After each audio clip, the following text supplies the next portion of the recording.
যতই আমরা এই কাম চরিতার্থ করব, এই কাম যতই চরিতার্থ করবো, এই কাম চরিতার্থ করার মাধ্যমে এই কাম বাসনা কোনোদিন যাবে না।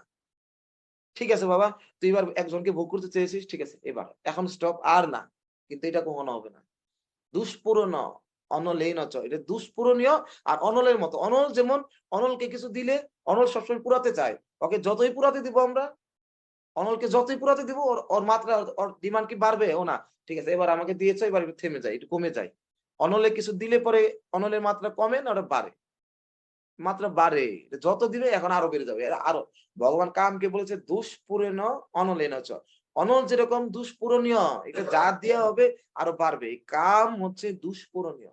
যতই ভোগ করব মনে হয়, এবার মনে হয়, না কাম ভোগ করে আমার বিতৃষ্ণা এসে গেছে, ও এটা আর আর ভোগ করবো, এরকম না। কিছুক্ষণের জন্য আগুনের মধ্যে কিছুক্ষণ ঘি ঢাললে পরে কি হয়, কিছুক্ষণের জন্য আগুন ঠাপ করে নিভে যায়, কমে যায়, ধপ করে নিভে যায়। কিন্তু কিছুক্ষণ পরে আগের থেকে দ্বিগুণ তিনগুণ গতিতে সেটা আর ধপ ধপ করে চলে। মনে হচ্ছে কাম একটু, না ঠিক আছে ভোগ করি, কিছুক্ষণ পরে কামটা চলে যাবে। না, এটা ভোগ করার মাধ্যমে কামের তীব্রতা আরো বৃদ্ধি পায়। কিন্তু এখন এই যে কামের তীব্রতা যে বাড়িয়ে দিলাম, ভালো করে আগুনের সাথে আমরা বুঝি যে কত ভয়ঙ্কর এই কাম। এই কামের আগুনের মধ্যে দিয়ে দিলাম, আরো আগুন বেড়ে গেল। এখন তো আরো চাচ্ছে, আগুন তো আরো ডিমান্ড করছে। কিন্তু আমার কাছে স্টক তো সীমিত। আমি তো আর কিছু দিতে পারছি না ওটাকে আগুনের খাদ্য দেওয়ার জন্য। তখন আমাকে নিজেকেই পুড়তে হবে। আর তো পুরানোর কিছু নাই। আমার ঘরে আর পুরার মতো কিছু নাই। যা দিয়ে ধামাচাপা দেব। এখন তো আমাকেই পুড়তে হবে। একই রকম ভাবে এই কাম, হ্যাঁ? যত আমরা এই কাম ভোগ করব, কাম ভোগ করতে, করতে, করতে, করতে কি হবে? হ্যাঁ? একসময় কামের খাদ্য আমরা দিতে, দিতে, দিতে, দিতে, দিতে, দিতে, হ্যাঁ? একসময় কি হবে? কামের চাহিদা আগুনের মতো দাউ, দাউ করে বাড়বে। কিন্তু এই দিক দিয়ে আমার শরীরের কাম উপভোগের জন্য যে যোগান, এটা তো কমে যাবে। এই যে যোগানটা কমে যাবে, এদিকে কাম বেড়ে যাবে, আর আমার মধ্যে থেকে যোগানটা কমে যাবে। এইটার ২ টার ইমব্যালেন্সটাই হচ্ছে জগতের সবচেয়ে নরকীয় যন্ত্রণা।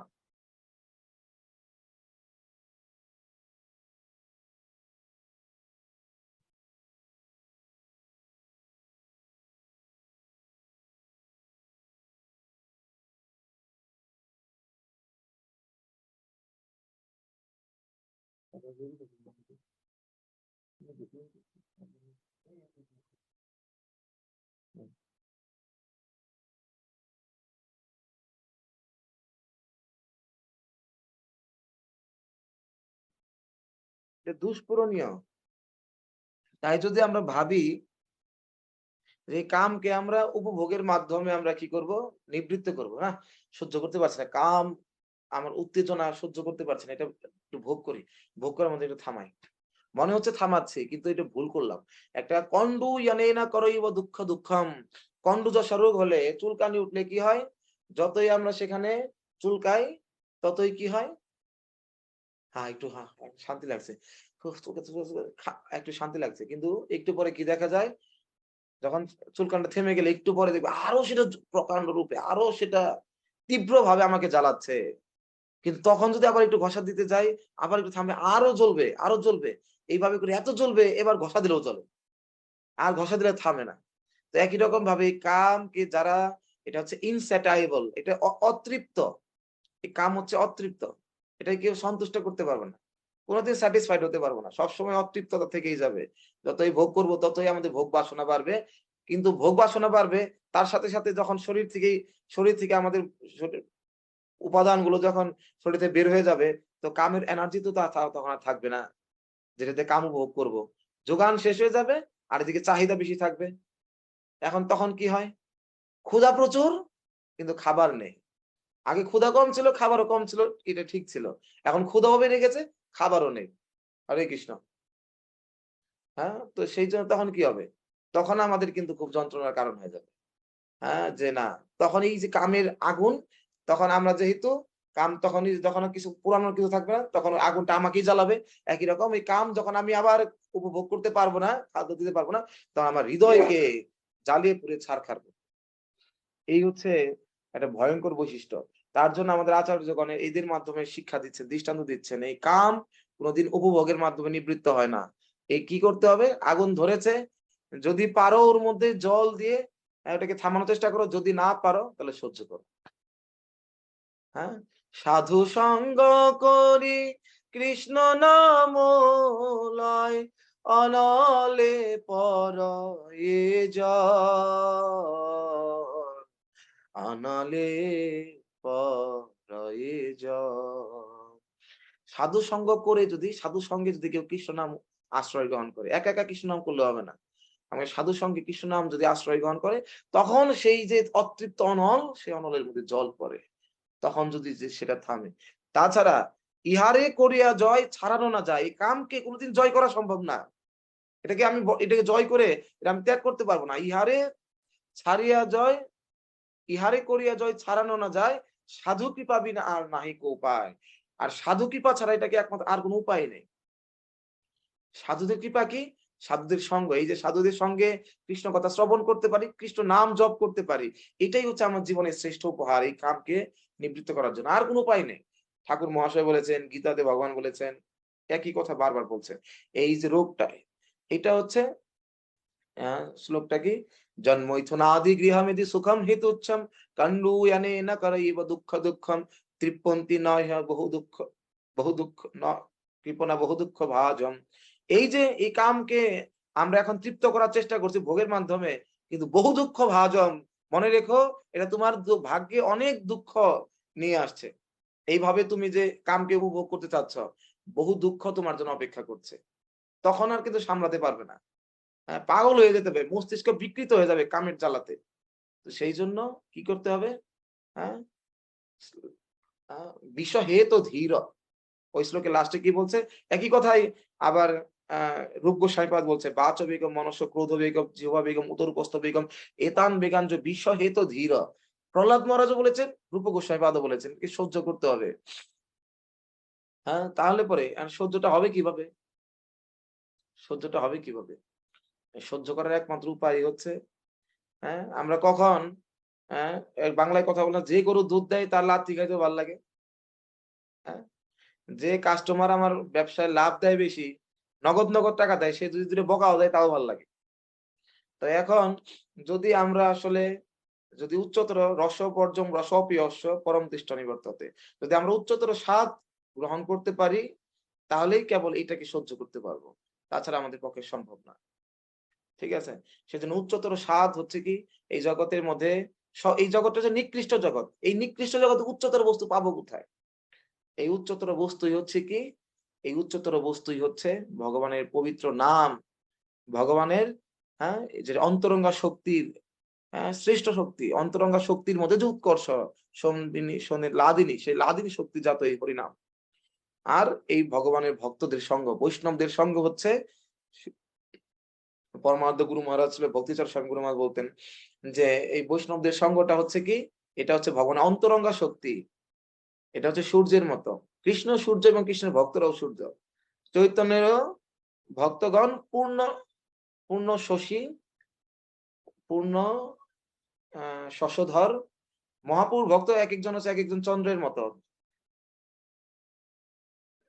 চৈতন্য পূর্ণ শশী হয় চৈতন্যের ভক্তগণ, যা যাহারও যোচনায় আলোকিত ত্রিভুবন, এরকম ভুলে গেলাম। তো যাদের পূর্ণ জ্যোৎস্নাতে আজকে আলো ত্রিভুবন আলোকিত হচ্ছে, শান্তি পাচ্ছে, তো সেই জন্য আমাদেরকে প্রতি মুহূর্তে আমাদেরকে চেষ্টা করতে হবে, যে যত বেশি সাধু সঙ্গ করতে পারবে, সে তত বেশি এইগুলোকে জয় করতে পারবে।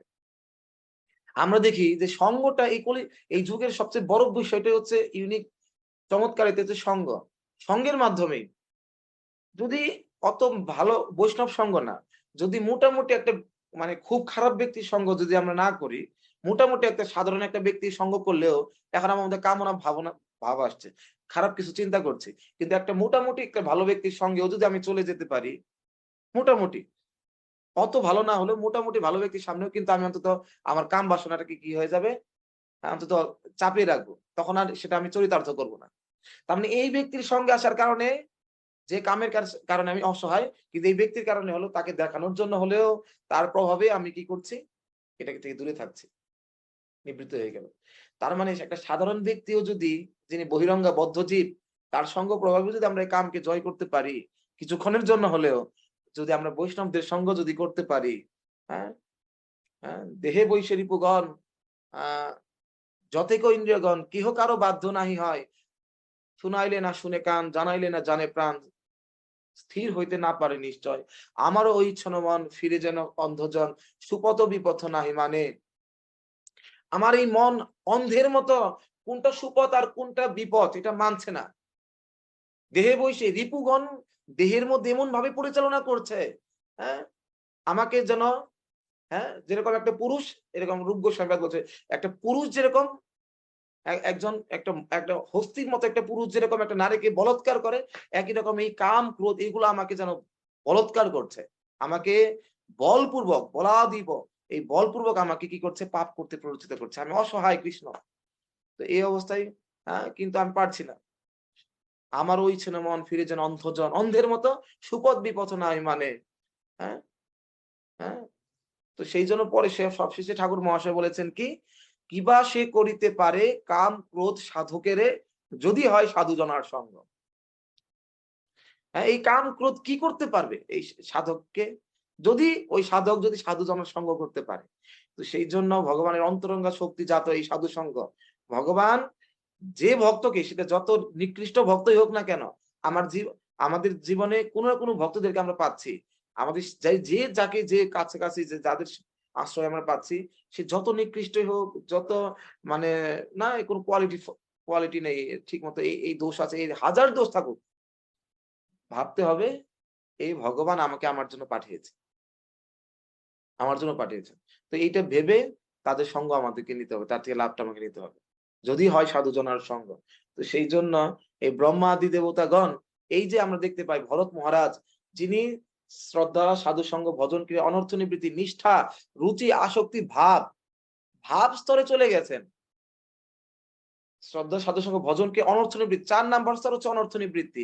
এই ৪ নাম্বার স্তরকে যদি কেউ ত্যাগ করে ৫ এ চলে যেতে পারে নিষ্ঠা, তাহলে তারই পতনের সম্ভাবনা থাকে না প্রায়। আর সেই নিষ্ঠার স্তর অতিক্রম করে রুচি, আসক্তি এবং রুচি, আসক্তি, ভাব মানে সে প্রেমের কাছে চলে গেছে। এখন শুধু প্রেম লাভ করবে। সেই ভাব স্তরে যাবার পরেও ভরত মহারাজের কি হয়ে গেছে? পতন হয়ে গেছে।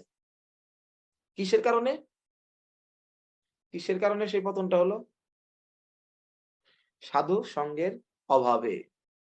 এই ভরত মহারাজ তিনি বনে হরিণের প্রতি আসক্ত হয়ে যাচ্ছিলেন। এই যে বনের ভিতরে এত উন্নত হওয়ার পরেও, কিন্তু যত আমি উন্নত হই না কেন, শাস্ত্র আমাদের দেখাচ্ছে তুমি যত উন্নত নিজেকে মনে করো না কেন, হ্যাঁ, তুমি তো ভরত মহারাজের মতো ভাবস্তরে চলে যাও নাই। যদি ভাবস্তরেও চলে যাও, যদি তুমি এই জড়জগতে থাকো, তাহলে তোমার মায়ার দ্বারা, হ্যাঁ, তুমি প্রলোভিত হতে পারো। তার উদাহরণ ভরত মহারাজ। দেখো, ভাবস্তরে যাওয়ার পরে তার আবার পতন হয়ে কোথা থেকে পরের জন্য হরিণ দেহ লাভ করতে হলো। তো এর জন্য সাধু সঙ্গটা এত গুরুত্বপূর্ণ। এই কলিযুগের সবচেয়ে বড় বিষয়টা সাধু সঙ্গ। যেকোনো উপায়ে নিতে হবে। হ্যাঁ? এই যে আমাদের এই লিঙ্ক গুলা কতজনকে প্রেরণ করা হয়, কিন্তু কতজন সেখানে জয়েন করছে? হুম? কতজন জয়েন করছে? হয়তো একটা দিন আমাদের ক্লাস খুব ভালো লাগে। একটা দিনে ক্লাস শুনতে ততটা ভালো লাগে না। ঠিক আছে, তাহলে না জয়েন করলাম। আর একটা কাজ আছে, ঠিক আছে, এই কাজটাই করি আছে, ক্লাসে জয়েন না করলাম।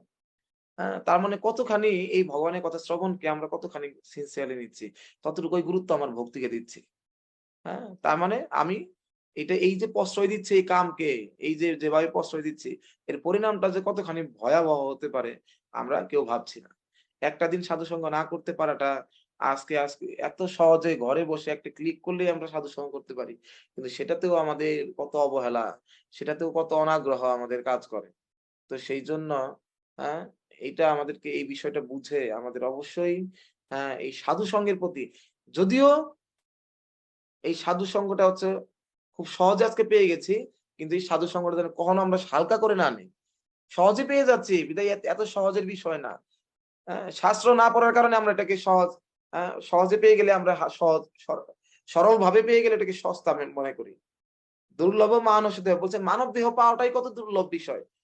৮৪ লক্ষ ভ্রমণ করার পরে মানব জীবন পাওয়া যায়। কত সাফারিং, কত ভোগান্তির পরে মানব জীবন আমরা পেয়েছি।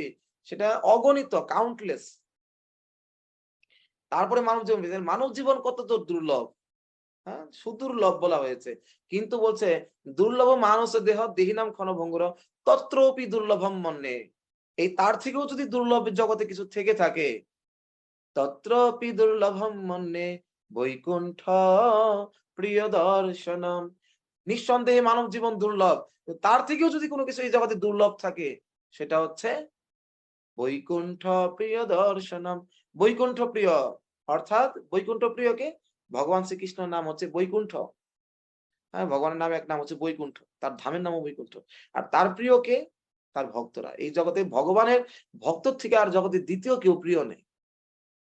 সাধব হৃদয় মহম সাধুনাম হৃদয় তয়ম মদন্নত নত জানন্তি নাহন্তে পুমনাগবি। বারবার ভগবান বলছে সাধুরা আমার হৃদয়। ভগবান ঘোষণা করে দিয়েছে সাধুরা হচ্ছে আমার হৃদয়। অর্থাৎ ভগবান এটা বুঝিয়ে দিচ্ছে। এটা বলার মানেটা কি? এটা বলে মানে হচ্ছে সাধুরা যেহেতু আমার হৃদয়, তাই যদি এই সাধুদেরকে তোমরা আমার সাধুদেরকে তুষ্ট করতে পারলে মানে আমাকে আলাদা করে আর তুষ্ট করতে হবে না। অটোমেটিক আমি তুষ্ট হয়ে গেলাম। কারণ আমি ঘোষণা তো করে দিলাম এটা আমার হৃদয়।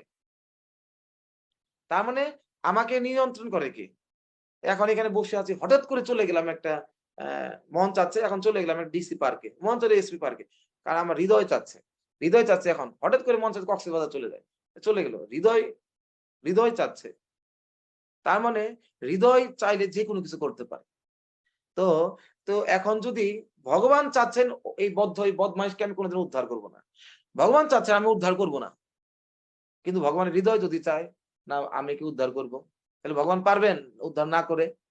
তো সেই জন্য আমাদেরকে এই সাধু সঙ্গটা কোনো অবস্থাতেই, কোনো অবস্থাতেই আমরা যদি একটা ভক্তের অনেক দোষ চোখে পড়ে, অনেক কিছু আমরা থেকে, কিন্তু না সেটা দর্শন না করে, সেটা আমার জন্য বড় ব্লেসিংস। আমাদের একটা বৈষ্ণবের দোষটা বড় বিষয় না। আমার যে এই দোষ দর্শনের যে দৃষ্টিভঙ্গি, এটাকে পরিবর্তন করতে হবে। এই দৃষ্টিভঙ্গি পরিবর্তন না করতে পারলে আমরা ভগবত ধামে গিয়ে কৃষ্ণের দোষ দর্শন করব। কৃষ্ণের দর্শন পেলেই যে আমরা ই হবে এরকম না। এখন আমরা দেখি কি বলে এটাকে? শিশুপাল, কংস আদি ওরা কি করতো? একটু পর পর কৃষ্ণের দোষ দর্শন করতো। কি দর্শন দর্শন করতো? এই যে সবাই বলতো কৃষ্ণ ননিচোর, আর এই শিশুপাল কৃষ্ণ খালি চোর বলতো। হ্যাঁ, চোর ছোটবেলা থেকে চুরি ছাড়া আর কি করছে? হ্যাঁ, হ্যাঁ। আর সবাইকে গোপীজন মনোচর, সবাই বলতো গোপীজনের হৃদয়ে চিত্তহারি। হ্যাঁ, তার নামে ভগবান শ্রীকৃষ্ণ এক নাম চিত্তহারি শ্রীকৃষ্ণ। কত সুন্দর নামে ডাকতো। আর ওই যে সে শুধু এটা দর্শন করে, হ্যাঁ, ও ভগবান বলে দাবি করে, একটু লম্পট বদমাইশ। হ্যাঁ, এইরকম বলে সে এরকম করে, হ্যাঁ, এরকম একটা বদমাইশ ইতর ছাড়া কিছু না। এরকম যত বকা আছে কৃষ্ণকে ভক্ত। তার মানে আমরা দেখতে পাই যে আসলে এই দৃষ্টিভঙ্গিটা হচ্ছে বড় কথা। একই ভক্ত এক এক পদার্থ স্থিতিধাবতী বিকশিতা কুনপ কামিনী মসাম যোগী ভি কামী বিশ্ববি। একই বস্তু দর্শন করে তিনজন তিন রকমের ভাবনা আসছে। একটা সুন্দরী নারী রাস্তা দিয়ে হেঁটে যাচ্ছে, তিনজন ব্যক্তি দর্শন করছে। কুনপ কামিনী মসাম যোগী ভি সভি কামী ভি। একটা কামুক দর্শন করছে, ইস এত সুন্দরী নারী যাচ্ছে, যদি একটু ভোগ করতে পারতাম। আহ, ওর মনে ভাব এটা হচ্ছে। দ্বিতীয়ত কুনপ মানে একটা কুকুর। কুকুর ও ভাবছে জিহ্বা বার, এভাবে জিহ্বা বের করে লাল পড়ছে। ইস রে, আমার খাবার যাচ্ছে, পেটে ক্ষুধা, এটা যদি চিবিয়ে খেতে পারতাম পেটটা ভরতো। আমার খাদ্যের মাংস যাচ্ছে। ও দেখে মাংস পিণ্ড, আর খাদ্য যাচ্ছে। ও দেখছে আমার কাম উপভোগের বস্তু যাচ্ছে। আর আর আর একজন যোগীও দর্শন করছে, বলছে কি, ইস ভগবান, এই বদ্ধ আত্মাটা আজকে এইরকম একটা দেহ পেয়েছে। এইরকম একটা দেহ পাওয়ার কারণে, এইরকম একটা খাঁচা, এরকম একটা দেহ পেয়েছে, যার জন্য সবসময় এই দেহের প্রতিও আকৃষ্ট। এই সৌন্দর্য ওকে বারবার করে ওর কাম বৃদ্ধি করছে। ওর কাম বৃদ্ধি করছে, আর ওকে যারা দর্শন করছে তাদেরও কাম বৃদ্ধি হচ্ছে। এই রূপটা যে ভয়ঙ্কর কাম বৃদ্ধির কারণ, এটা এই ভয়ঙ্কর রূপটাকে কেউ ভয় পাচ্ছে না। আসলে তো এই নারী না, এটা হচ্ছে কাল সর্প। হ্যাঁ, এই রূপটা হচ্ছে, সুন্দর রূপটা হচ্ছে কাল সর্প। যেই দর্শন করবে তার মধ্যে এই বিষটা উদ্গীরণ হবে। কাম, কাম বিষ। এই জগতের বিষটা একবার মারে। আর কাম এটা এমন ভয়ঙ্কর বিষ, যা দর্শন করলে হা হন্ত বিশ্ব ভক্ষণত অপি অসাধু। এটা দর্শন করলে একটা সাধকের কি হয়ে যায়, আত্মহত্যা হয়ে যায়। হন্ত হন্ত বিশ্ব ভক্ষণত, বিষ ভক্ষণ হয় যারা দর্শন করে। কত ভয়ঙ্কর, অথচ কত সুন্দর করে চলে যাওয়ার পরে মনে মনে ভাবি কি সুন্দর, হ্যাঁ, কত সুন্দর চেহারা, যদি ছবি ধরে রাখতে পারতাম। কত কিছু মনের ভেতরে ভাব আসে। হ্যাঁ, তো এই যে বিষয়টা বুঝতে পারি না। সাপ দেখলে কি মনে হয়, কি সুন্দর সাপ, ফনা তুলছে, মাঝে মাঝে জিহ্বা বের করছে, এরকম কি মনে হয়? হ্যাঁ, যদি একটু আমি গলায় ধরে রাখতে পারতাম, এরকম মনে হয় না। কারণ আমি জানি আসলে এই সাপের স্বরূপটা কি। কিন্তু দুর্ভাগ্যবশত এটাই হচ্ছে মায়া। এই নারীর স্বরূপটা আমি বুঝতে পারলাম না। হ্যাঁ? এটা যে আসলে আমার জন্য ভয়ংকর, পুরুষের জন্য। আবার পুরুষ ও নারীর জন্য একই রকম ভাবে ভয়ংকর। তো এই যে বিষয়টা, এই যে এটা বিষম ভক্ষণত অপসাধু। তো একই বস্তু ৩ জন দেখে ৩ রকম দর্শন করছে। এই দেহটা পাওয়ার কারণে এই আত্মাটা আরো না জানি কত জীবন লাগবে। এই দেহ পাওয়ার কারণে এই যে কত বারবার করে নিজের দিকে নিজে আয়নাতে গিয়ে নিজের দিকে নিজের দর্পণে নিজের মুখ দেখবে আর হৃদয়ে কাম উত্তেজনা বাড়বে। আরো কাম, আরো কাম, আরো কাম। আমি কত সুন্দর, আরো যদি ভোগ করতে পারতাম, আরো ভোগ করতে পারতাম। বারবার করে এই একই জিনিস দেখবে। আয়নাতে দেখবে আর খালি কাম হোক, আর এর কারণ যে কত বিষ, ওকে জন্ম জন্মান্তর এই জগতে আবার বদ্ধ হয়ে থাকতে হবে। এই যে যোগীর এটা দর্শন করে, একটা সাধক দর্শন করে তার হৃদয়ে অনুকম্পা, কৃপা হচ্ছে। কিভাবে উদ্ধার পাবে? তো দৃষ্টিভঙ্গি হচ্ছে সবচেয়ে বড় কথা। হ্যাঁ? এই যে এর জন্য এই যে আমরা ভক্তদের দোষ দেখতে পারি। এই ভক্তের এই দোষ আছে, এই ভক্তের এই দোষ, শুদ্ধ ভক্তই তো খুঁজে পায় না। হ্যাঁ? দুর্যোধনকে যখন বলে, দুর্যোধন আর যুধিষ্ঠিরকে বলে, ২ জন তোমরা ২ টা ভক্ত, দুর্যোধনকে বলো তুমি পৃথিবীর মধ্যে একটা ভালো লোক খুঁজে নিয়ে আসো। আর যুধিষ্ঠিরকে বলো তুমি সারা পৃথিবীর মধ্যে একটা খারাপ লোক খুঁজে নিয়ে আসো। সারা পৃথিবী যুধিষ্ঠির মহারাজ খোঁজার পরে বললে, আমি ব্যর্থ গুরুদেব। আমি এখন সারা পৃথিবীর মধ্যে দ্রোণাচার্যকে বলছেন যে, আমি সারা পৃথিবীর মধ্যে একটা খারাপ লোক খুঁজে পেলাম না। আমি একটা পেয়েছি সেটা আমি নিজেই। তাছাড়া আর কাউকে খুঁজে পেলাম না। আর দ্রোণাচার্য খুঁজে বের করেছে ভালো লোক বের করে নিয়ে আসো। সারা পৃথিবী খোঁজার পরে বলছে, আমি গুরুদেব একটা ভালো লোক আমি ছাড়া আর কাউকে ভালো লোক খুঁজেই পেলাম না। সব বদমাইশ। একমাত্র আমিই শুধু ভালো। যত সদ্গুণগুলো আমার মধ্যে আছে। যে সমস্ত বদমাইশির আধার দুর্যোধন, দুর্যোধন দূর মানে যে জোরপূর্বক সকলের ধন যে কেড়ে নেয়, ও বলছে আমি ছাড়া। তো এই যে দৃষ্টিভঙ্গির পরিবর্তনটা হচ্ছে সবচেয়ে গুরুত্বপূর্ণ। হ্যাঁ? এই যে বৈষ্ণবের যুধিষ্ঠির মহারাজের দৃষ্টিভঙ্গি বৈষ্ণবীয়। সকলের মধ্যে অদূরদর্শী। কাউকে দূর দর্শন না করে নিজের মধ্যে দূর দর্শন করে। হ্যাঁ? আর আর অবৈষ্ণব কি করে? অন্যের দোষ দর্শন, গুণ দর্শন না করে অন্যের দোষ দর্শন করে আর নিজের গুণ দর্শন করে। এই হচ্ছে দৃষ্টিভঙ্গি। একটা ভক্ত আর ভক্তের মধ্যে পার্থক্য হচ্ছে তাদের দৃষ্টিভঙ্গির মাধ্যমে। তো সেইজন্য এইটা হচ্ছে এই যে তার জন্য আমি যে ভক্তদেরকে আমার চোখের সামনে দেখছি অনেক দোষ দর্শন হতে পারে। কিন্তু তখন আমার কি মনে রাখা উচিত? এটা আসলে ওই ভক্তের দোষ না। এটা আমার হচ্ছে চক্ষুর দোষ। আমার মনোভাবের দোষ। আমার এই বদমাইশ মন, এই বদমাইশ চোখ আমাকে ভুল দেখাচ্ছে। আর তো কেউ ভুল দেখলো না। আমি কেন দেখছি বারবার করে এই ভক্তের দোষ? তার মানে আমার মধ্যেই দোষটা আছে। বাংলায় একটা কথা বলে না? রতনে রতন চিনে, সু সু শুয়োরে চিনে কচু নাকি? হ্যাঁ? ওই যে যা চিনে, যে যা বৈশিষ্ট্য। ওর ওই শুয়োরের সামনে যদি এত রতন থাকে ও খেয়ালই করবে না ওটা কি ওটা। যখনই দেখবে ওই কোণা থেকে দেখবে ওই কচু ওইখানেই যাবে। ওইখানেই যে নোংরা, ওই নোংরার মধ্যে গিয়ে করবে। তো একই রকম ভাবে হ্যাঁ? একই রকম ভাবে একটা ভক্ত সবসময় কি দর্শন করে? একটা ভক্ত সবসময় গুণ দর্শন করে। আমার দৃষ্টিভঙ্গির পরিবর্তন। তাই এইরকম না, যদি আমরা এই দোষ দর্শনের প্রবৃত্তি না পরিবর্তন করি, তাহলে আমরা ভগবত ধামে যাওয়ার পরে কৃষ্ণের দোষ দর্শন করব। হ্যাঁ? সবাই তো বসে সবাই পরিশ্রম করছে, সেবা করছে। এই কৃষ্ণ কিসের জন্য বসে একা খাচ্ছে? কৃষ্ণকে হিংসা আবার শুরু করে দিল। ঠিক আছে? তো সেইজন্য এই মনোভাবের পরিবর্তনটা সবচেয়ে হৃদয়ের দরকার। তো সেইজন্য যে আমার পাশে যে বৈষ্ণব আছে যারা আছেন যারা গাইড করছেন আমাদের আশেপাশে যে বৈষ্ণবরা আছে তাদেরকে তাদেরকে আমার জীবনে ভগবানের প্রেরিত দূত আমাকে উদ্ধার করার জন্য ভগবান একে প্রেরণ করেছেন। এটা রূপে দর্শন করতে হবে। এমন দুর্মতি সংসার ভেতরে পড়িয়া আছি আমি। তব নিজ জন কোন মহাজনে পাঠাইয়া দিলে তুমি। এমন দুর্মতি সংসার ভেতরে পড়িয়া আছি আমি। আমার মতো দুর্মতি এই সংসারে অনাদিকাল ধরে পড়েছিল। দুর্মতি। বারবার করে ভগবান আমাকে বুঝানোর চেষ্টা করেছেন। কিন্তু আমি এত বদমাইশ আমার এই মতি, এত শোনার পরেও বুঝে না যে এটাই আমার করণীয়।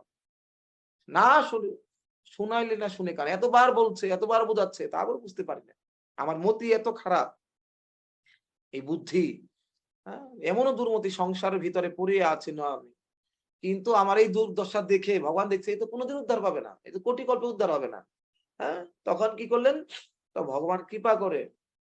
হ্যাঁ, তব নিজ জন কোন মহাজনে পাঠাইয়া দিলে তুমি। তখন আমাকে এই দুরবস্থা দেখে তোমার কোন নিজজন কোন এক মহাজনকে আমাকে উদ্ধার করার জন্য পাঠিয়ে দিলে। কৃপা করি মোরে, তখন ওই মহাজন কি করলেন? কৃপা করি মোরে পতিত দেখিয়া কহিল আমারে গিয়া, ওহে দীনজন শুনো ভালো কথা, উল্লসিত হবে হিয়া।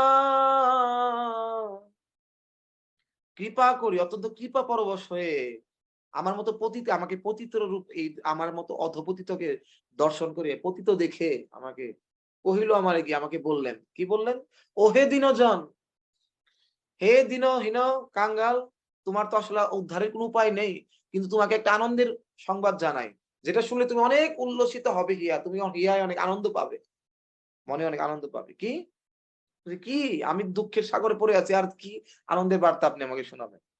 বলছে তোমারে তরিতে শ্রীকৃষ্ণ চৈতন্য নবদ্বীপে অবতার। আরে তোমাকে উদ্ধার করার জন্য শ্রীকৃষ্ণ চৈতন্য মহাপ্রভু নবদ্বীপে অবতীর্ণ হয়েছে। হ্যাঁ, আমাকে উদ্ধার করার জন্য, তাই নাকি? হ্যাঁ, উনি আমাকে উদ্ধার করতে পারবেন? আপনি জানেন আমি কত পাপী, আমি কি পাপ করেছি, আমার পাপের লিস্ট করলে আপনার মাথা ঘুরান দিয়ে পড়ে যাবে। এই কথা বলছে। আমি এখানে কোনো পাপ নেই যে পাপ আমি করি না। হ্যাঁ, সব পাপ আমি করেছি, আমাকে উদ্ধার করার মতো কেউ নাই।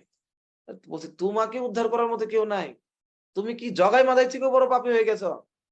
হ্যাঁ, তোমার মতো, তোমার কি কথা, তোমার থেকে কত বড় বড় পাপী। তোমা হেন কত দিনহীন জনে করিয়াছেন ভব পার। আরে তুমি কি কথা, তোমার কত কত দিনহীন জনকে এই ভব সিন্ধু পাড়ি দিয়ে দিয়েছেন এই গৌরনীতায় এসে, তাই নাকি? কাকে কাকে? জগাইকে, মালাইকে, চাপাল, গোপাল, কত ভারতবর্ষে এরকম অধপতিতকে উদ্ধার করে ফেলেছেন। হ্যাঁ, ম্লেচ্ছ যবন হয়ে যবনের ধর্ম গ্রহণ করেছিল, ম্লেচ্ছ কত কিছু তারা গ্রহণ করে, সেগুলো তাদেরকে উদ্ধার করেছে।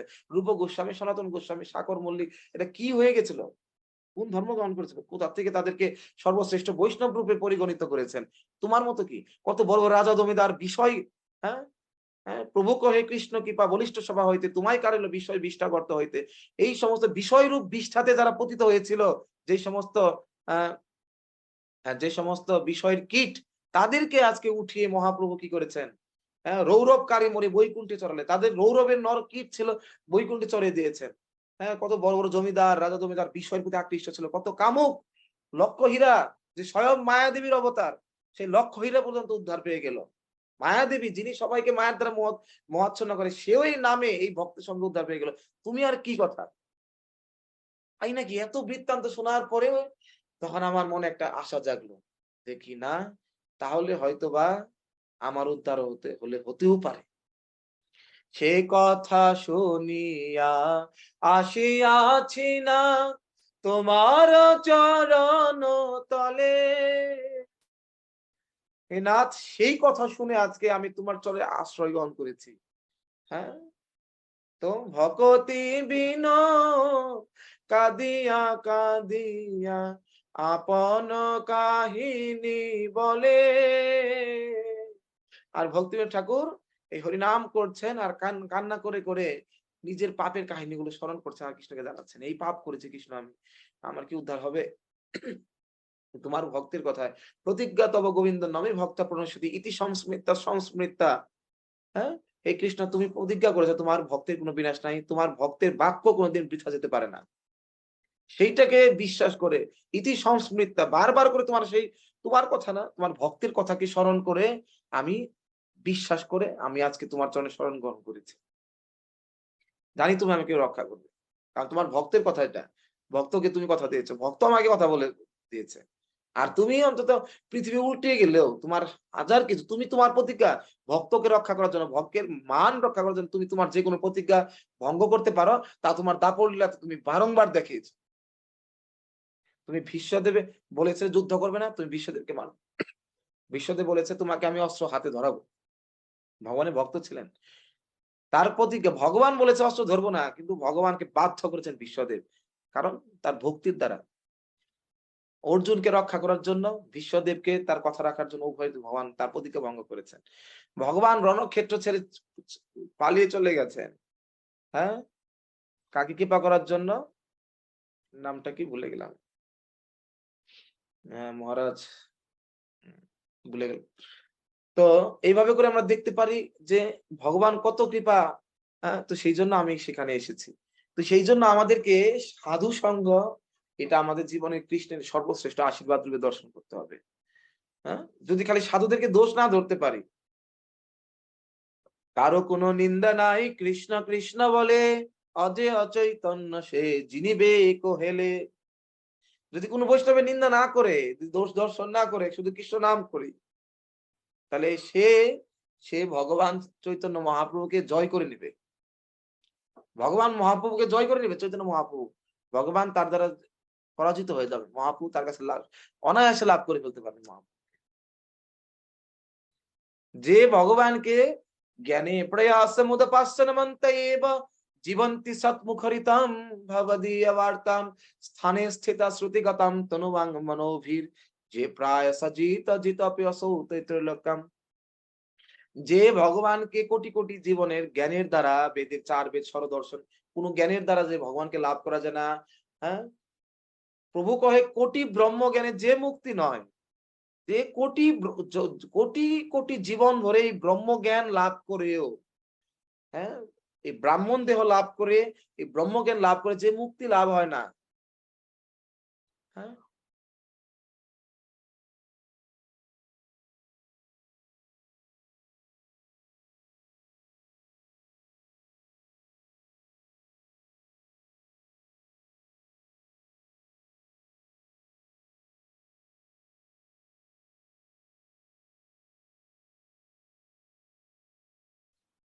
হ্যাঁ, কি বলেছে যে প্রভু কহে কোটি ব্রহ্মজ্ঞানে যে মুক্তি নয়, কোটি কোটি জীবনে ব্রহ্মজ্ঞান লাভ করে যে মুক্তি হয় না। আবার কি, পঞ্চাশ শত কোটি বছর সম্প্রাগম্য। আচ্ছা, জ্ঞানে কাজ হবে না, তাহলে ধ্যান করি, তপস্যা করি। ব্রহ্মা বলছেন যে পঞ্চাশ শত কোটি বছরও সম্প্রাগম্য, শত কোটি বৎসর যদি আমরা কি করি, যদি আমরা শত কোটি বৎসর ধরে বিভিন্ন ভাবে ধ্যানও করি, তাও যে ভগবানকে লাভ করা যায় না। যত প্রপদ ছিন্ন বিচিন্ত ছিন্ন, ছিন্ন মানে যে ভগবানের নখের অগ্রভাগ পর্যন্ত পৌঁছানো যায় না। ভগবান ব্রহ্মা বলছে আমি সারা বিশ্ব ব্রহ্মাণ্ডের সমস্ত জ্ঞান লাভ করেছি, আমি ব্রহ্মজ্ঞানী হয়েও ভগবান, হে প্রভু তোমাকে আমি চিনতে পারলাম না, তোমাকে সাধারণ গোপ বালক মনে করে আমি তোমার জন্য অপরাধ করে ফেললাম। হ্যাঁ, তার মানে জ্ঞানের দ্বারা, এই জ্ঞানের প্রচেষ্টা কি হবে? জ্ঞানে প্রয়াস মতো বাস্তনমন্ত, এই জ্ঞানের প্রচেষ্টাকে আমি বাদ দিচ্ছি, বিসর্জন দিচ্ছি। এই জ্ঞানের প্রচেষ্টাতে কাজ হবে না। শুধুমাত্র সমস্ত জ্ঞানের যজ্ঞের তপস্যার প্রচেষ্টা বাদ দিয়ে কি করতে হবে? স্থানে স্থিতা শ্রুতিগতা মনোভি, একটা স্থানে স্থির হয়ে, স্থিত হয়ে, কেউ যদি শ্রুতিগতা মনোবীর, মনোযোগী হয়ে যদি কেউ শ্রুতি, হ্যাঁ, একটা সাধুর কি শ্লোকটা, জ্ঞানের প্রয়াসের মধ্যে পাঁচটা মন্তব্য, জীবন্তী সৎমুখ হরিতম, সৎ ব্যক্তি অর্থাৎ সাধু, সন্ত পুরুষদের কাছ থেকে, ভক্তদের কাছ থেকে যদি কেউ শ্রুতিগতাম, আমার এই কথা, এই বীর্যপতি কথা যদি কেউ শ্রবণ করে, তাহলে যে প্রায়শ অজিত জিত অপিয় সৌতৈতল্যকাম, যে ভগবানকে বলা হয় অজিত, কিন্তু যারা মনোযোগ নিয়মিত এই সাধু সঙ্গ করে ভগবানের কথা শ্রবণ করবে, সেই অজিত ভগবান তাদের কাছে জিত হয়ে যায়, পরাজিত হয়ে যাবে, ভগবান ধরা দিবেন তাদের কাছে। ব্রহ্মা বলছেন, সমস্ত শাস্ত্রে ব্রহ্মা, ভাগবতে বলেছেন, ব্রহ্মা একই কথা ব্রহ্ম সংহিতাতে বলছেন, জ্ঞান তপ যোগে কৃষ্ণ নাহি বশ, কৃষ্ণ বশ হেতু এক কৃষ্ণ প্রেম রস। আর সেই কৃষ্ণ প্রেম রসের আধার হচ্ছে ভক্তরা। হ্যাঁ, তুলয়ামলবেনাপি না স্বর্গম না পুনর্ভবম ভগবৎ সঙ্গী সঙ্গস্য মর্তনাম কিমতা শীর্ষ। একজন মর্ত, এই মর্ত জন্ম মৃত্যু সাগরে, সংসারে যারা আবর্তিত হচ্ছে, এই মৃত্যু সংসারে যারা পতিত হয়েছে, সেই সমস্ত ব্যক্তিরা যদি না বুঝেও, বিবশ হয়েও যদি কোনো কারণে কোনো সাধুদের সাথে, কোনো কোনো এক চক্রে যদি সাধু সঙ্গ পায়, ব্রহ্মাণ্ড ভূমিতে যদি কোনো সাধু বৈদ্য পায়, তাহলে মায়া পিশাচি তাহারে ছাড়ায়, তাহলে যদি মায়া পিশাচি তারে ছাড়ে, তাছাড়া এই মায়া পিশাচি কোনোদিন ছাড়বে না, এটা কাম কি ক্রোধকে কোনোদিন জয় করতে পারবে না। সেই জন্য আমাদের এই সাধু সঙ্গটা কত প্রয়োজন। শুধুমাত্র সাধু সঙ্গে কি বন্ধময় সাবধান মতে, শুধু সাবধানতার সাথে থাকতে হবে। কি করব না? সাধুর সঙ্গে বেশি কিছু করার দরকার নেই। শুধুমাত্র সাধুদের কাছে ব্রহ্মা বলছে শ্রবণ করতে হবে আর নিয়মিত কীর্তন করতে হবে। কিন্তু কারো কোনো নিন্দা নাই। ওই যে আমি কারো কোনো বৈষ্ণবের নিন্দা করব না, দোষ দর্শন করব না এবং যে সাধুর সাথে আছি সেই সাধু তো করবই না। সাধারণত দোষ দর্শন করে কাদের? দূরের যারা বৈষ্ণব তাদেরকে না, আমার কাছের বৈষ্ণব থেকে দোষ দর্শন করে। তো সেই জন্য ওইটা যেন কোনোভাবে না হয়। যদি কেউ না করে শুধু কৃষ্ণ নাম করে আর কৃষ্ণ কথা শুনে, সে অনায়াসে এই ভবসিন্ধু পাড়ি দিতে পারে। হ্যাঁ? তো এইটা হচ্ছে সেই সবচেয়ে বড় কথা। এই ব্রহ্মা আদি দেবতারা সবাই যারা ভুল করেছে এই সাধু সঙ্গের অভাবে। বড়, বড় ঋষিরা তারা সাধু সঙ্গের অভাবে। আর আমরা তারা হাজার, হাজার কোটি, কোটি গুণে যোগ্য হওয়ার পরেও সাধু সঙ্গের অভাবে তাদের পতন হয়েছিল। শৌবরী ঋষি জলের নিচে গিয়ে ধ্যান করছে, তাদের পতন হয়ে গেল। অথচ আমরা দেখতে পারি সাধু সঙ্গে থাকার কারণে হরিদাস ঠাকুর ৩ লক্ষ নাম জপ করতেন। কিন্তু কখনো সাধু সঙ্গ ছাড়েননি। নিত্যানন্দ প্রভুর সঙ্গে তিনি না হরিনাম সংকীর্তনে যেতেন, নাম প্রচারে বেরিয়ে যেতেন। না ৩ লক্ষ নাম জপ করতে হবে, প্রচারের তো সময় নাই। হ্যাঁ? কিন্তু তার মানে তিনি প্রচারও কিন্তু বাদ দেন নাই। মহাপ্রভু প্রচারের জন্য যে ২ জন ভক্তকে আদেশ করেছেন সর্বপ্রথম সেটা হচ্ছে নিত্যানন্দ প্রভু আর হরিদাস ঠাকুর। শুনো, শুনো নিত্যানন্দ, শুনো হরিদাস, সর্বত্র জগতে জগতে আমার আজ্ঞা করহ প্রকাশ। ৩ লক্ষ নাম জপ করেও যদি উনি এই প্রচার করতেন কেন? এই সাধু সঙ্গের নিত্যানন্দ প্রভুর সঙ্গ লাভ করার জন্য। মহাপ্রভু আদেশ পালন করার জন্য। তার মানে এই যে ৩ লক্ষ নাম করেও কিন্তু হরিদাস ঠাকুর সাধু সঙ্গ ত্যাগ করেননি। তার মানে আমরা যাই করি না কেন এইটার গুরুত্বটা আমাদেরকে প্রতি মুহূর্তে বুঝতে হবে। সাধু সঙ্গের মাধ্যমে আমার মতো আমি শত যোগ্য ব্যক্তি হলেও যদি সাধু সঙ্গ না করি আমার পতন অবশ্যম্ভাবী। আর যদি আমি যত অযোগ্যই থাকি না কেন যদি সাধু সঙ্গে টিকে থাকতে পারি, লেগে থাকতে পারি, এই একদিন এরকম কোষ্ঠে আম, এরকম তিক্ত একেবারে ছোট কুড়ি একদিন না একদিন কোনদিন না পাকবে। আর যদি পক্ক অবস্থায় যদি যদি সাধু সঙ্গর বেড়া না থাকে, পোকা ধরে ওটাকে পাকে নষ্ট করে দিবে। ভোজনের উপযুক্ত থাকবে না। সেই জন্য এটা বুঝাটা খুব প্রয়োজন। আমাকে এমন ভাবে গঠন করতে হবে আমার কারণে কোন সাধু যেন উদ্বেগ প্রাপ্ত না হয়। আমাকে এমন ভাবে গঠন করতে হবে আমি কোন সাধুর দোষ দর্শন যাতে না করি। দোষ দর্শন করলে সাধুর প্রতি শ্রদ্ধা নষ্ট হয়ে যাবে। আর তার কারণে আমি তার কাছে নিতে পারব না। কারণ একটা শ্রীগুরু চরণ পদ্ম কেবল ভগতি সদ্ম বন্দময়ী সাবধান মত। শ্রীগুরু চরণকে পদ্মের সাথে তুলনা করেছে কেন? কারণ সেটা ভগতি সদ্ম। পদ্ম ফুল হচ্ছে মধুর আশ্রয় আর শ্রী গুরুদেবের বা বৈষ্ণবদের চরণ হচ্ছে ভক্তির আশ্রয়। এই শুদ্ধ কৃষ্ণ প্রেম ভক্তি ওটা গুরু বা বৈষ্ণবের চরণে সেটা আশ্রয় একমাত্র ওইখানে থাকে, ওটা আধার, ওইটাই একমাত্র সোর্স। কেবল মানে একমাত্র ওইটা, আর দ্বিতীয় অল্টারনেটিভ বিকল্প নেই। তার জন্য এখন পদ্ম ফুলের মধ্যে মধু আছে, ওইটা কে নিতে পারবে? কিভাবে ওইখান থেকে মধু নেওয়া যায়? ওইটা সবাই পদ্ম ফুল তো আমি চিবিয়ে খেয়েও ফেলি, ওইখান থেকে মধু বের করতে পারবো না। ওই ভ্রমরই ওই টেকনিকটা জানে ওইখান থেকে কিভাবে মধুটা আনতে হয়। আর একই রকম ভাবে ওই সাধুগুরু বৈষ্ণবের চরণে যে পদ্মর সাথে তুলনা করছে কেন? কারণ পদ্ম ফুল যেমন মধুর আধার, একই রকম মধুর থেকে মধুরং মধুরে ভক্তি, এই মধুর থেকে মধুময় যে ভক্তি সেটার আধার, সেটার উৎস হচ্ছে বৈষ্ণবের চরণ, গুরুর চরণ। তাই গুরুদেবের বা বৈষ্ণবের চরণকে পদ্ম ফুলের সাথে বলা হয়, চরণ ও পদ্ম। হ্যাঁ? কারণ তাদের চরণটা দেখতে পদ্ম ফুলের মতো না। তাহলে পদ্ম ফুল বলা হচ্ছে কেন? হ্যাঁ? কানা ছেলের নাম পদ্মলোচন। ছেলের দেখতে কানা, নাম দিয়েছে পদ্মলোচন। এটা তো ব্যাখাপ্পা মনে হয়। বৈষ্ণবের চরণ দেখতে তো মনে হয় কেমন বিশ্রী, অতটা সুন্দর না। কিন্তু তাকে আবার বলা হচ্ছে কি? হ্যাঁ? চরণ পদ্ম, পদ্ম ফুলের মতো। পদ্ম ফুলের ২ টা বৈশিষ্ট্য। একটা তার সৌন্দর্যের বৈশিষ্ট্য, স্পেশালিটি একটা হচ্ছে তার বিশেষত্ব কি? একটা হচ্ছে তার সৌন্দর্য, সফট টেন্ডারনেস। আরেকটা জিনিস কি? আরেকটা হচ্ছে সেটা হচ্ছে মধু, মধুর আশ্রয়স্থল। তো এইখানে বৈষ্ণবের চরণকে পদ্মের সাথে তুলনা করেছে সৌন্দর্যের জন্য না। ওইটা হচ্ছে মধু অর্থাৎ ভক্তির আশ্রয়। কিন্তু ওইখান থেকে এখন ওইখান থেকে মধু কে নিতে পারবে? একমাত্র মৌমাছি নিতে পারবে। একই রকম বৈষ্ণবদের চরণ বা সাধু সঙ্গের থেকে ওই ভক্তিটা ওই তার চরণ যে ভক্তি কিভাবে আমরা নিতে পারবো? হ্যাঁ? সাধু চরণ ধরলে বেঁটে খেলেও এর মধ্যে ভক্তি বের করতে পারবো না। হ্যাঁ? ফু দেন, ধুলি দেন, এই দেন, মারামারি করতে ওইভাবে ভক্তি নেওয়া যাবে না। পদ্ম ফুলের পাপড়ি ছিঁড়ে ফেললেও আমরা মধু নিতে পারবো না। এখন সাধুর চরণ খালি না ধরো পাঁচটা করো। ওইভাবে হবে না। টেকনিকটা কি? বন্ধময়ী সাবধান মতে আমাদেরকে অবধান অর্থাৎ কি? সাবধানতার সাথে আমাদেরকে ওইখান থেকে মধুটা গ্রহণ করতে হবে। হ্যাঁ? কোন যেন অপরাধ না হয় আমাকে এমনভাবে গঠন করতে হবে। সাবধানতাটা কি? বলছি যেকোনো কিছু টেকার জন্য একটা টেম্পারেচার লাগে। একটা আইসক্রিম এটা টিকতে গেলে আইসক্রিমটা টিকতে গেলে একটা একটা টেম্পারেচার লাগে, একটা ওর পজিটিভ অ্যাটমসফিয়ার, একটা বাতাবরণ, ওই এটাই লাগে পজিটিভ অতখানি -10 -15 ডিগ্রি সেলসিয়াস এরকম তাপমাত্রা লাগবে। একই রকম ভাবে এই ভক্তি, আমাদের এই ভক্তি ওই বৈষ্ণবদের চরণ থেকে সাধু গুরু বৈষ্ণবদের থেকে নিতে গেলে আমাদের একটা টেম্পারেচার লাগবে। সেটা কি হট টেম্পারেচার? না। সেই টেম্পারেচারটা কি? সেটা হচ্ছে শ্রদ্ধা, সেটা হচ্ছে কি? হ্যাঁ, বিনয়িতা। আমার ঔদ্ধত্য আচরণ, আমার অহংকার, আমার যেকোনো কিছু যদি অন্য কারো উদ্বেগের কারণ হয়, তাহলে পরেই তখন কি হবে? আমরা ভক্তি থেকে উপায়টা হারিয়ে যাবে। আসলে আমরা কখন বৈষ্ণব অপরাধটা বেশি করি? যখন আমরা ওই বৈষ্ণবের মহিমা, ওই বৈষ্ণবদের সঙ্গের গুরুত্বটা কম বুঝি, তখনই আমরা সেগুলো বারবার করে ফেলি।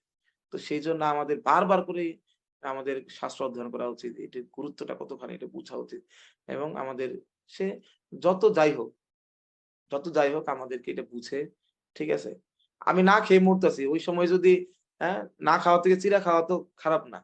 ঠিক আছে? এখন আমার হয়তো দেখতেছি আমার পাশে আশেপাশে যে বৈষ্ণবরা আছে, ওই ওটা কোন বৈষ্ণবই না। জপই করে না। এই মঙ্গলারতি করে না। এই তো গ্রন্থ অধ্যয়নই করে না। এই বৈষ্ণব তো কোন কিছু শুদ্ধতাই নেই।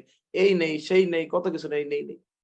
এগুলো দর্শন না করে ভগবান আমার জন্য উনাকে রেখেছেন, আমাদেরকে তার কাছ থেকে কৃপা নেওয়া উচিত। এইটাই হচ্ছে আমাদের ভক্তি জীবনের সবচেয়ে গুরুত্বপূর্ণ, হ্যাঁ? শিক্ষণীয় বিষয়। যদিও আমরা বলতে আমরা ডিপে চলে গেছি আরেকটা বিষয়ের দিকে। তো সেইজন্য আমি আজকে ক্লাসটা টাঙ্গাইল থেকে দিচ্ছি। তো এর জন্য ক্লাসটা বেশিক্ষণ চালাতে চাচ্ছি না। শুধু একটা শ্লোক বলে আমি শেষ করে দিচ্ছি। আসলে যদিও বলছিলাম ৪-৫ টা করে, কৃষ্ণ নোস শেষ করব কবে আসলে সম্ভব হবে কিনা। সবাই একটা শ্লোক বলে আমি তাড়াতাড়ি করে সেজেছি। আমাদের আবার আ হতে হবে। পন্থাস্তু শতকোটিবৎসর সম্প্রগম্যো বায়োরথাপি মনসো মুনিপুঙ্গবানাম সোপস্তি যৎপ্রপদসিম ন বিচিন্ত তত্ত্বে গোবিন্দমাদি পুরুষম তমহং ভজামি। পন্থাস্তু শতকোটিবৎসর সম্প্রগম্যো পন্থাস্তু কোটি শতবৎসর সম্প্রগম্যো বায়োরথাপি মনসো মুনিপুঙ্গবানম সোপাস্তি যৎপ্রপদসিম ন বিচিন্ত তত্ত্বে গোবিন্দমাদি পুরুষম তমহং ভজামি। একটু আগে ব্রহ্মা বলতেছিলেন যে কি, যে স্বয়ং ভগবান তার ভক্তদের দ্বারা পরিচিত, পরিবৃত। ভগবান ভক্তদের ছাড়া থাকতে ভালো লাগে না। তাহলে আমাদের ভক্তদের ছাড়া আমরা কিভাবে ভালো থাকতে পারি? হ্যাঁ? তো সেইজন্য আমরা যে আসলে ভগবানের কাছে যেতে চাই, তাহলে ভগবতময় হতে হবে। ভগবানের বৈশিষ্ট্য সম্পন্ন হতে হবে। ওই জগতের বৈশিষ্ট্য। ভগবান যা পছন্দ করেন, যদি আমারও সেটা পছন্দ হয়, তাহলে ওই জগৎ যাওয়ার এন্ট্রি পাবো। হ্যাঁ? ওই জগতে কথা, গানম, নিত্যম, গমনমপি। ওইখানে কথা, ভগবানের কথা, গান, নৃত্য, কীর্তন, সেবা এগুলোই চলে। যদি এগুলো আমার করতে ভালো লাগে শুনতে, ভগবানের সেবা করতে ভালো লাগে, ভগবানের কথা শুনতে ভালো লাগে, বলতে ভালো লাগে, তাহলে পরে ওই ধামে যাওয়ার যোগ্যতা লাভ হবে। ব্রহ্মা বলছেন। একটু পরে আসবে। আজকে ক্লাস হবে না, নেক্সট ক্লাস হবে এটা। তো এখানে বলা হচ্ছে পন্থাস্ত শতকোটি বৎসর, কোটি শত বৎসর সম্প্রাগম্য বায়ুর অথপি মনস মুনিপুঙ্গবানাম। যে কি মুনিপুঙ্গব, মুনি মানে মুনি ঋষিগণ যারা ত্যাগী, যোগী, মানে কি পন্থাস্ত শত কোটি বৎসর মুনিপুঙ্গব কারা? পুঙ্গব মানে শ্রেষ্ঠ। যেমন গীতার মধ্যে বলা আছে নরপুঙ্গবানাম, নরপুঙ্গব মানে নরশ্রেষ্ঠ, মুনিপুঙ্গব মানে মুনি শ্রেষ্ঠ। শ্রেষ্ঠ মুনি ঋষিগণ কি পন্থাস্তু বিভিন্ন পন্থায়, বিভিন্ন উপায়ে, একটা পন্থাতে না। এই পন্থাতে তারা চেষ্টা করলো না, এটাতে কাজ করছে না। আরেকটা পন্থা, এই পন্থাতে না, এই অষ্টাঙ্গ যোগে কাজ হচ্ছে না, হঠযোগে না, এই যুগে না, এই যুগে। এই যে বিভিন্ন পন্থার মাধ্যমে তারা চেষ্টা করছে কতদিন ধরে, হ্যাঁ, কাকে পাওয়ার জন্য? হ্যাঁ, সো অপি অস্তি ইয়ৎ প্রপদসিম্ন, যার কার প্রপত্তি করছে? যে আদি পুরুষ গোবিন্দের জন্য প্রপত্তি স্বীকার করছে, যার শরণাগত হয়ে এত কঠোর তপস্যা করছে বিভিন্ন পন্থায়, হ্যাঁ, কতদিন ধরে? শত কোটি বৎসর, শত কোটি বৎসর ধরে আরাধনা করেও যে ভগবানকে পাচ্ছে না, সিমনি শব্দ হচ্ছে তার নখের অগ্রভাগ পর্যন্ত পৌঁছাতে পারছে না, সে আদি পুরুষ গোবিন্দকে আমি বোঝানো। দেখুন তার মানে শ্রেষ্ঠ ঋষি হওয়ার পরেও তারা বিভিন্ন এক পন্থায় না হয় আরেক পন্থায় কাজ না করে আরেক পন্থায় কত ধৈর্যের সাথে তারা শ্রেষ্ঠ হওয়ার পরেও কত ধৈর্যের সাথে শত কোটি বছর ধরে ভগবানকে পাওয়ার জন্য চেষ্টা করছেন। হ্যাঁ, কিন্তু অপর পক্ষে নখাগ্রভাগ পর্যন্ত পৌঁছাতে পারছে না। সেখানে আজকে আমরা ভগবানের ভক্তি কতটুকু করছি? আমাদের ভক্তির মাত্রাটা কতটুকু? যে ভগবানকে পাওয়ার জন্য? না। কোথায়? কত না চেষ্টা করলাম, কত না নাম করলাম, কত না ডাকলাম। কোথায়? ভগবান তো ছাড়াই দিল না। চাইলাম একটা, দিল তো আরেকটা। চাইলাম ব্যবসায় একটু লাভ করলে ভগবানকে তো টাকাটা দিতাম। কি ভগবান তো খুব লস করে দিল। পরীক্ষায় পাস করলে কি আমার আমার ব্যাপার? পরীক্ষায় পাস করলে তো রেজাল্টটা ভগবানের ভক্তেরই ভালো হতো। তো কই ভগবান তো ভালো করে দিল না। কই এইটা তো চাইলাম, এটা তো দিল না ভগবান। ওটা তো দিল না। হ্যাঁ, তাতেই শেষ। যদিও ওর জন্য আমিই দোষী, দোষটা ভগবানের। ঠিক আছে? আর যখন আমি পেলাম, হ্যাঁ? কতক্ষণ ধরে পড়ছি জানেন প্রভু? কতক্ষণ ধরে পড়ছি? গতকাল রাত কত রাত না ঘুমিয়ে চোখ ফুলে ফেলছি। তার জন্যই রেজাল্ট আসছে। এমনি কি রেজাল্ট আসে? হ্যাঁ? টাকা কে এমনি কামাইছি এগুলা? কত কিছু না খায়ে কত দৌড়াইছি, কত ঘুরছি, কত কিছু, কত পিছনে, কত মাথা খাটাল লাগছে, কত মাথার ঘাম পায়ে ফেলতে হয়েছে। তার জন্য টাকা পাইছি। এই যে তখন কত সুর বাইরায়। চরিত্র, আমাদের চরিত্র বের হয়ে পড়ে। ঠিক আছে? সাফল্যতা কি এমনি আসে? ভগবান এসে ঘরে দিয়ে যাবে? ভগবান এসে ঘরে দিয়ে যাবে? এগুলা কঠিন পরিশ্রম করতে হয়। নিজের পরিশ্রমের কারণে সাফল্য পাইছি। ভগবান তো আছেই, কিন্তু আমার পরিশ্রমটাই আসল ব্যাপার। এই যে ভগবান দেখেন। কিন্তু যখনই যখন সাফল্য পেলাম তখন আমার ক্রেডিট। আর যখন বিফল হয়ে গেলাম তখন আমার ক্রেডিট না। সম্পূর্ণ ভগবান যার কাজগুলো ভগবান করছে সব। এই যে হচ্ছে আমাদের অবস্থা। কিন্তু এইখানে যোগীদের তাদের তপস্যার মাত্রা দেখুন। কত কিরকম তপস্যা করছে। কত কৃচ্ছ সাধন, কত কষ্ট স্বীকার করছে এবং কত কাল ধরে কত পন্থায় তারপরেও পাচ্ছে না। সেক্ষেত্রে আমাদের তপস্যাটা কি? কত নগণ্য। আমরা কোন তপস্যাই নাই। তপস্যার মধ্যে ভরে ওঠা।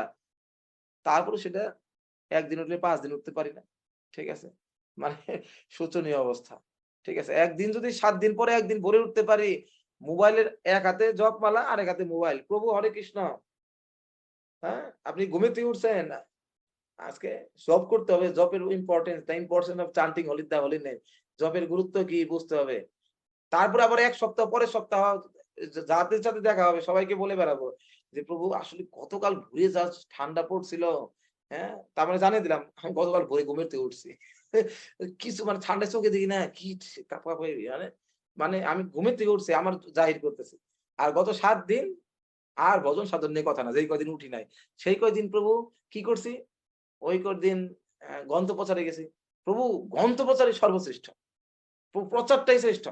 না এই কয়দিন প্রচার করি নাই। আবার যখন কি করছি? এই কয়দিন একটু মন্দিরে গেছি।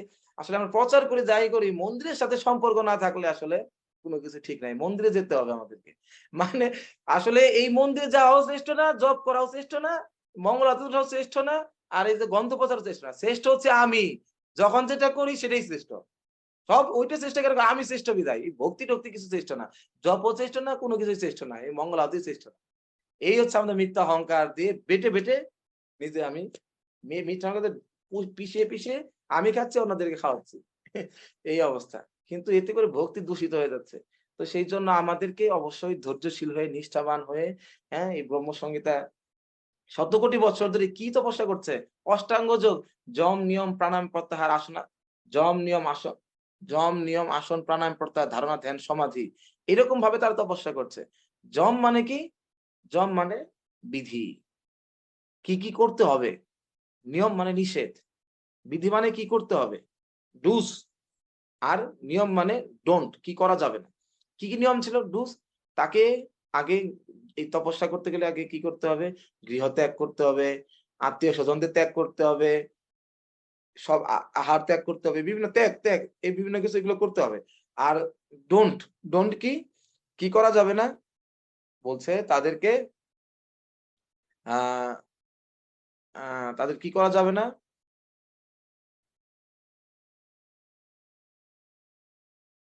হ্যাঁ? তাদেরকে আ বিষয় সঙ্গ করা যাবে না। আ তারপরে এরকম যা করা যাবে না এই নিয়মগুলো। এরকম করে আসনে বসে তারপরে কি করছে? প্রত্যাহার। প্রত্যাহার বলতে ১ম এ তো তার গৃহ ত্যাগ করলো, আত্মীয়-স্বজন ত্যাগ করলো। তারপরে আস্তে সে আহার ত্যাগ করে দিতে হবে। আহার ত্যাগ করার পরে জলপান ত্যাগ করে দিবে। তারপরে শ্বাস গ্রহণ করাও ত্যাগ করে দিতে হবে। শ্বাস বন্ধ করে থাকতে পারবো? এটা তপস্যা করতে পারবো? শ্বাস গ্রহণ ত্যাগ করতে হবে। ত্যাগ করতে, করতে, করতে, প্রত্যাহার করতে, করতে সবশেষে তার যে এই জগতের সম্বন্ধে সব বাহ্যিক প্রত্যাহার হলো, এখন আভ্যন্তরীণ প্রত্যাহার। এই যে মন, দেহ সব ত্যাগ করে দিল, কিন্তু মন তো ত্যাগ করছে না। মন তো সেটাই ভাবছে বারবার করে, ইস রে এই জব করতেছে, ওই দিক দিয়ে না ভক্তরা প্রসাদ পাচ্ছে। এই জব করতেছে, ওই দিক দিয়ে না ও ওইটা করতেছে। ওই পাশে না টেলিভিশন দেখে, আমি ওই মোবাইল চালাইতেছি আর আমি বসে জব করতেছি। আরেকজন মোবাইলে নোটিফিকেশন বাজে, মনে হয় আমার মোবাইলে নোটিফিকেশন বাজবে। হায়! এই মনে হয় কেউ কল দিল, এই মনে হয় মেসেজ দিল। মানে কি অবস্থা আমাদের জবের মধ্যে। এই মানে আমি আমার ক্ষেত্রে হয় বিধায় আমি বলছি। বাজতেছে আরেকজনের মোবাইল, মনে হচ্ছে জব করতে, করতে মনে হচ্ছে আমার মোবাইলই মনে হয় বাজতেছে। সাউন্ডটা একই রকম। কিন্তু একটু পরে সামনে যদি মোবাইল লাইটও জ্বলে না, সাউন্ডও বাজে না। ওটা আরেকজনের মোবাইল বাজতেছে। জবের মধ্যে দেখি আমার মোবাইল, আমি ভাবতেছি এইটার প্রতি আসক্ত হয়ে আছে বিধায়। ঠিক আছে? তার মানে এই যে এই অবস্থা, এটা হচ্ছে আমাদের কঠিন অবস্থা। হ্যাঁ? কিন্তু এরকম এই সমস্ত কিছু যোগীরা তখন জগতের সমস্ত চিন্তা করাও বাদ দিয়ে দেয়। সমস্ত চিন্তা বাদ দিয়ে প্রত্যাহার, তখন আর প্রত্যাহারের পর তার ধারণা আসে। সেই সেই কাকে ভজনা করতে হবে এতক্ষণ পর্যন্ত জানেই না। তার সময় ধারণা আসে, তারপরে সেই ধারণা বস্তুর উপর ধ্যানে বসে। ধ্যানের পরে ধ্যানের পূর্ণতা লাভ হলে সমস্ত কিছু কি করতে পারে, তখন সমাধি। সেই সমাধির পরে তোর অন্তঃস্থলে, হ্যাঁ, হ্যাঁ, তখন সে পরমাত্মাকে দর্শন করতে পারে। হ্যাঁ? সেই পরমাত্মাকে দর্শন করতে পারে। সেই পরমাত্মাকে দর্শন করার পর সে বুঝতে পারে যে এই ব্রহ্ম জ্ঞানের, এতক্ষণ ছিল ব্রহ্ম উপলব্ধির স্তরে, এই সমস্ত কিছু ত্যাগ করতে হবে। ত্যাগ করা শিখলো। কিন্তু একটু পর ব্রহ্ম উপলব্ধির পরে আস্তে, আস্তে কি হবে? তার পরমাত্মা উপলব্ধিতে আসবে। পরমাত্মা উপলব্ধির পরে তখন দেখতে পারবে আসলে পরমাত্মার একটা আকার আছে। তার প্রতি আকৃষ্ট হয়ে যাবে।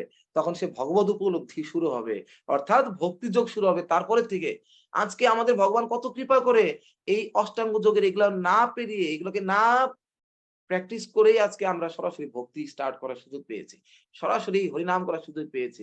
ব্রহ্মা ব্র সমস্ত যোগীদের মধ্যে শ্রেষ্ঠ কে? ব্রহ্মার মতো ধ্যান আর কে করতে পারে? সেই ব্রহ্মারও দুর্লভ এই হরিনাম। কথাগুলোর মিনিংটা কি? এই হরিনাম জপ করতে এই যে শিক্ষাষ্টকমে ভগবান বলছে, নিয়মিত স্মরণে ন কালহ এতাদৃশিতব কৃপা ভগবান মমাপি দুর্দৈব দৃশ্য মহাজ নিরানুরাগ। হে প্রভু, তুমি তোমারই পবিত্র নাম করার জন্য কোন নিয়ম বিধিনিষেধ দান করো নাই। দুর্ভাগ্য আমার এই নামে আসক্তি জন্মাচ্ছে না। এই যে কথাটা মহাপ্রভু কান্না করছেন এই কথাটা বলে, আমরা এই কথাটা বলি কোন ফিলিংস এ আসে না। দুর্ভাগ্য কিসের হবে? দুর্ভাগ্য কিসের হবে? কোন ফিলিংস এ কাজ করে না। কিন্তু মহাপ্রভু কান্না করছেন যে আমার এই নামে আসক্তি জন্মানো না। এই নাম পাওয়ার জন্য যোগ্যতার অযোগ্যতার বিচার করে নাই। কত বড় দয়া করেছে। ভগবানের সৃষ্টির কার্য জাগিতে করাচ্ছেন ব্রহ্মাকে দিয়ে। যিনি এত লক্ষ, লক্ষ কোটি, কোটি বছর ধরে এই সৃষ্টির সেবা করে যাচ্ছেন। কত নিষ্ঠাবান সেবক এই ব্রহ্মা। কত নিষ্ঠাবান সেবক এই শিব, ইন্দ্র আদি দেবতারা ভগবানের কত নিষ্ঠাবান সেবক। এত কিছু হওয়ার পরেও তাদেরকে এই ব্রহ্মারও দুর্লভ, শিবের দুর্লভ, লক্ষ্মী দেবী কোটি কোটি কাল ধরেই তার ভগবানের চরণ সেবা করে, তাকেই নাম দান করেন। সেই দুর্লভ এই নাম আজকে ভগবান আমাদেরকে দান করেছেন এবং জপ করার জন্য কোনো যোগ্যতার বিচার করেন নাই। আমাদের দিয়েছেন এবং নিয়মিত স্মরণীয় কাল, কোনো কালের বিচার করে না, এই সময় করতে হবে না, রাত ৩টার দিকে করতে হবে, রাত ২টার দিকে না, যে কোনো সময় করতে পারো। হ্যাঁ, স্থানের বিচার করেন নাই, যে কোনো স্থানে করতে পারো, বনে গিয়ে করতে হবে না, পাহাড়ের উপরে গিয়ে করতে হবে না, যা হিরণ্যকশিপু করেছিল। যে কোনো স্থানে, ঘরে আছো, অফিসে আছো, যেখানে আছো সেখানেই করো, করো অন্তত পক্ষে। মানে মনে ভগবানের কত ঠেকা পড়ে আছে। হ্যাঁ, ব্রহ্মা আদি এরা চেয়ে পাচ্ছে না, এত তপস্যা করে যোগীরা পাচ্ছে না, সেই হরিনাম আমার এতে আসক্তি জন্মাচ্ছে না। এই হরিনামের মালার সাথে আমি কি আচরণ করি? আমাদের মালার থলে দেখলে, গুরু মহারাজ বলতেন, থলে দেখলে বোঝা যাবে আমি কেমন জব করি। থলে দেখলে, থলে দেখা যাবে থলে নোংরা হয়ে গেছে। জামা কাপড়ে পরিপাটি আমাদের, হ্যাঁ, মুখের চেহারার পরিপাটি, জামা কাপড়ে পরিপাটি। কিন্তু দেখা যাবে কি থলের মধ্যে এইদিকে কয়রা পড়ে গেছে, নোংরা পড়ে গেছে, এই পড়েছে। এই অবস্থা। ওই দুর্গন্ধযুক্ত থলের মধ্যে হরিনাম প্রভু জপের মালাকে রেখে দিয়েছে কৃষ্ণের ইয়েকে। ওই ১০৮ টা গুটি মানে কি? এই ১০৮ টা গুটি মানে কি? এই ১০৮ টা গুটি মানে এরা হচ্ছে ভগবানের একেকজন প্রথম ৮ জন এটা হচ্ছে রাধা কৃষ্ণ। প্রথম ৮ জন অষ্টসখী এবং পরের একেকজন সখীর ৮ জন করে পরিচারিকা আছেন।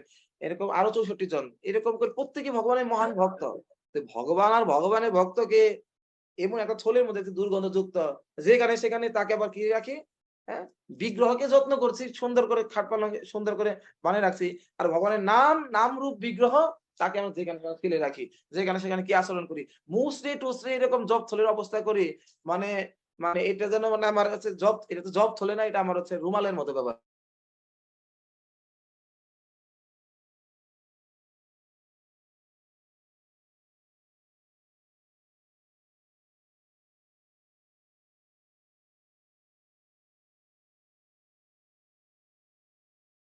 করে রাখা উচিত, কতভাবে করা উচিত। আমাদের কারো হচ্ছে না, আমারও হয় না।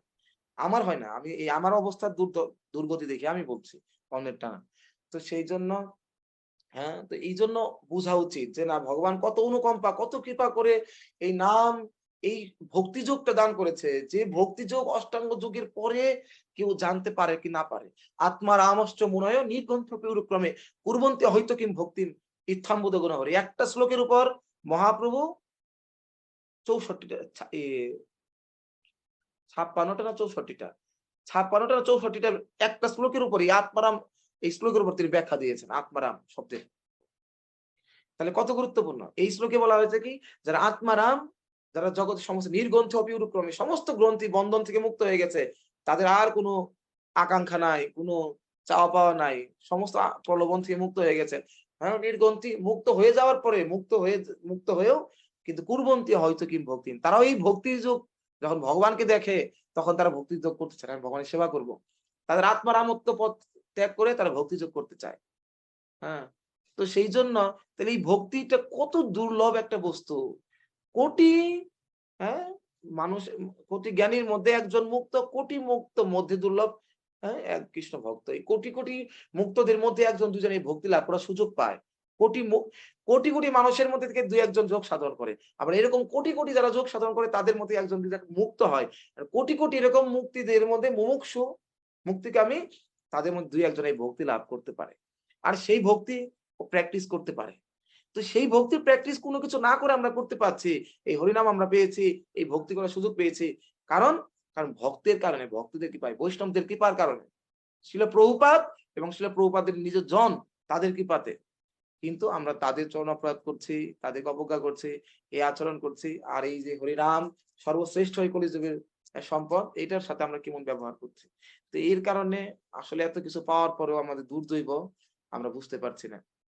তো আমরা পূর্বতন আচার্যবর্গদের পিতামহ ব্রহ্মা, যিনি ব্রহ্ম সংহিতার রচয়িতা শ্রী চৈতন্য মহাপ্রভু, সমস্ত আচার্যবর্গ, গুরুবর্গ, শিল প্রভুপাদ, গুরুমত, অনন্ত কোটি বৈষ্ণব বৃন্দের শ্রীচরণে আমরা এটাই প্রার্থনা করি। আসলে তিনি এত কৃপা করে, মহাপ্রভু এত কৃপা করে, ব্রহ্মাজি এত কৃপা করে, পিতামহ ব্রহ্মাই ব্রহ্ম সংহিতা তিনি করেছেন, এত তপস্যা করে ব্রহ্ম সংহিতাটা লাভ করেছেন, জ্ঞান লাভ করেছেন।